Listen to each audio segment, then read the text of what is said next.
Hello everybody, my name's Tokyo Gorman and welcome to another edition of First and Last Impressions. Today we're going to be looking at the incredible adventures of Van Helsing, an action RPG adventure from the developer Neocore Games. Now, we're going to be taking a little bit of a detraction away from what we normally do for First and Last Impressions, which is normally the first 15 minutes of the game will be me playing it with me commenting over the top, and then at the end I would do a review. Now, I had a few problems with fraps whilst I was doing the commentating over the top, so I'm unable to do that, but I wanted to tell you about the game, so I decided to do it more like an informal review. I'm not going to stick to a script, just footnotes and what I've found out about the game, and I'll sort of talk about it and show you the clips in the background as well. Well, let's get started anyway.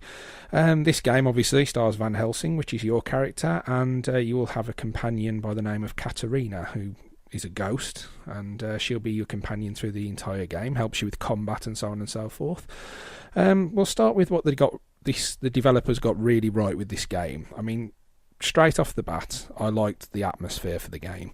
I mean, I'm a fan of the gothic feel of a Van Helsing story anyway, like vampires, werewolves, Dracula, things like that. Things like that I've always found quite atmospheric, and they certainly did nail that in this game, in my opinion, considering the style of game it is.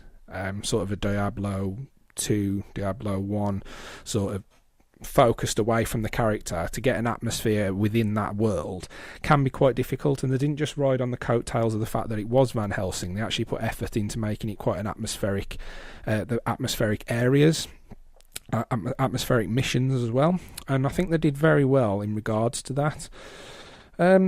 Also, the graphically, off the back of the atmosphere, graphically it was good but not spectacular. I had to turn down, like I say, I was having frame rate drops as the problem with fraps, so I had to turn down the graphics, but it was certainly something for a... need to remember as well that this is a budget release game.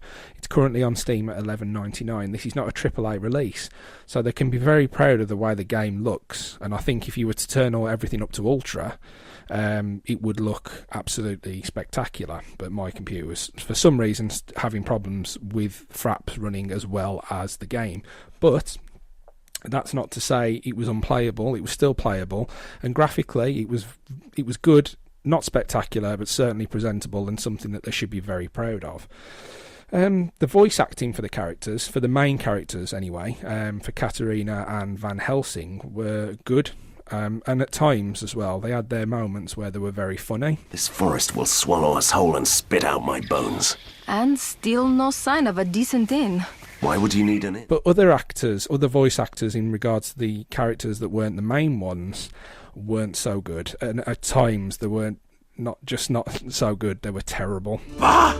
They all forgot that monsters are dangerous. That's what people... If they were going for comedy with some of these characters, it went over my head, and to be honest with you, I didn't think the voice acting all the way through was good, but the main characters were good, and like I say, at times they had their funny moments as well. The major thing for this game, and the major thumbs up I give for this game, is it's addictive as hell. And that is, in my opinion, that's because the combat is very good.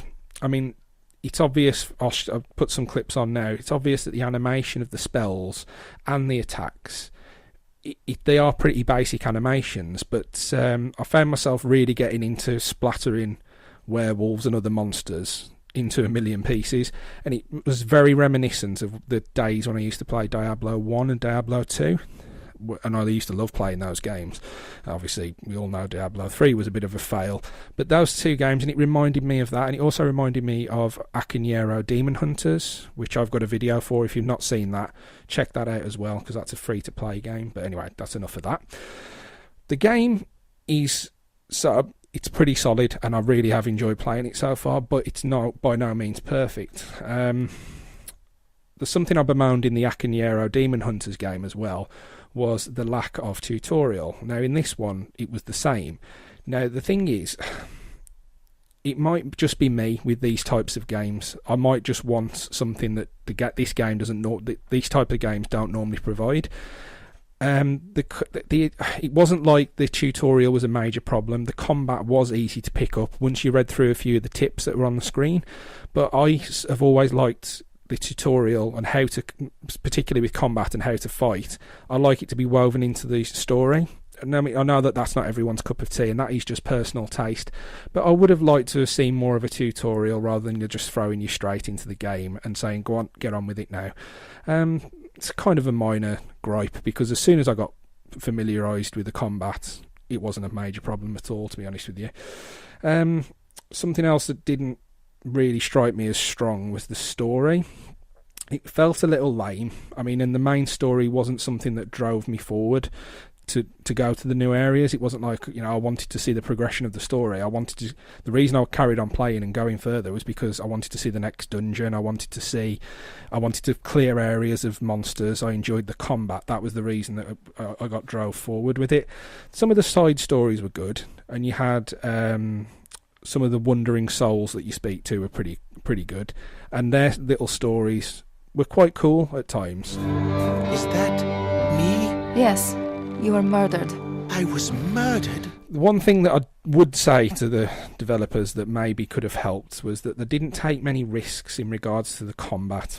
Now, it's a very standard sort of Diablo, Acanero, Demon Hunters, Path of Exile sort of combat, and they didn't take any risk, but that's not necessarily a minus point. I still enjoyed the combat. It's just that they did play it safe, but when you've got a title that's coming out as a budget release, how many risks do you take? And in my opinion, I don't think it detracted from the game. It was just maybe because we've seen it so many times before, it would have been nice to have seen a little bit more innovation in regards to the mechanics. But that's, again, it's a bit of a minor thing. Something that wasn't a minor thing that really did start to get on my nerves was the camera manipulation. It really annoyed me at times, and it led to me being like ambushed and killed from areas that I couldn't see. It was off screen.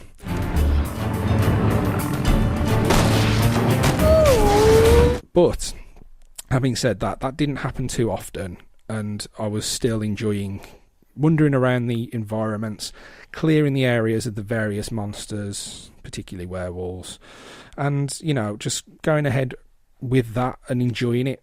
It didn't, although it did annoy me, the camera manipulation, it didn't detract from the enjoyment of the overall experience of the game, which is a vitally important thing.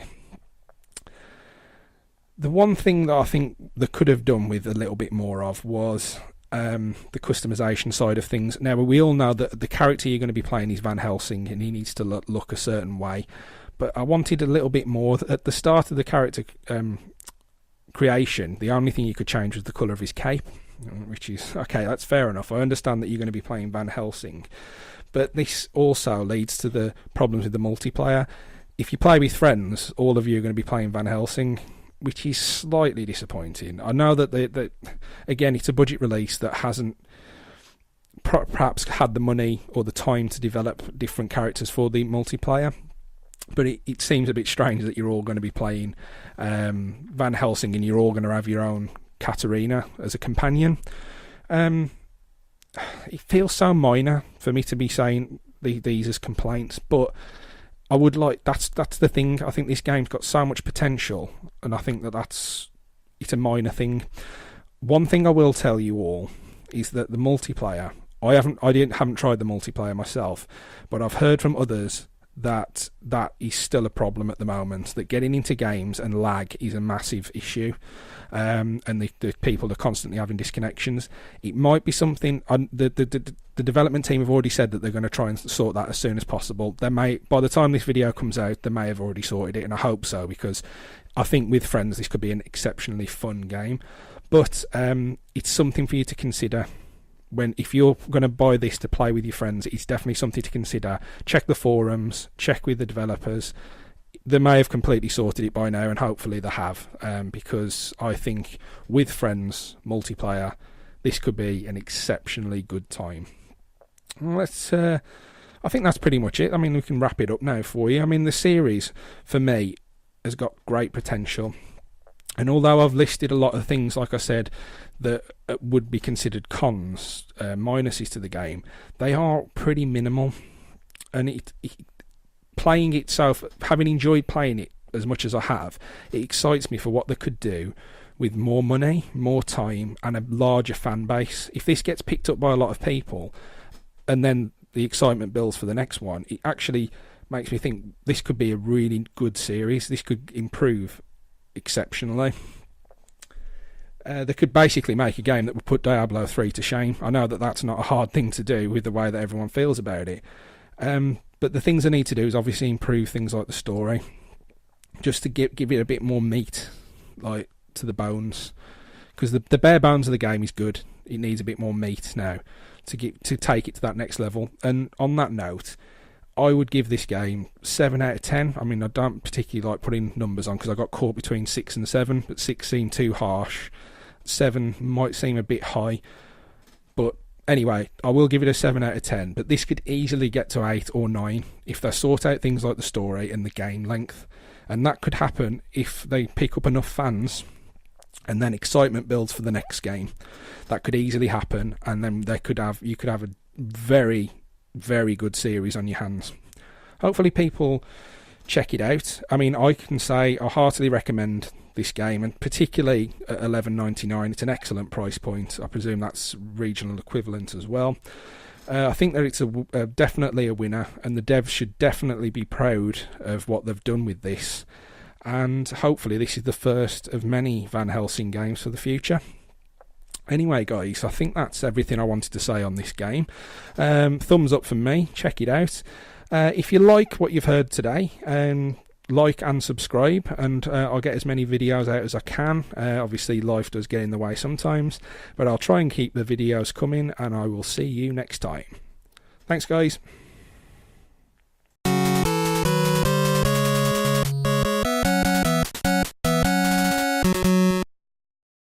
I just prefer the other one. Bullshit! How can it be bullshit to state a preference?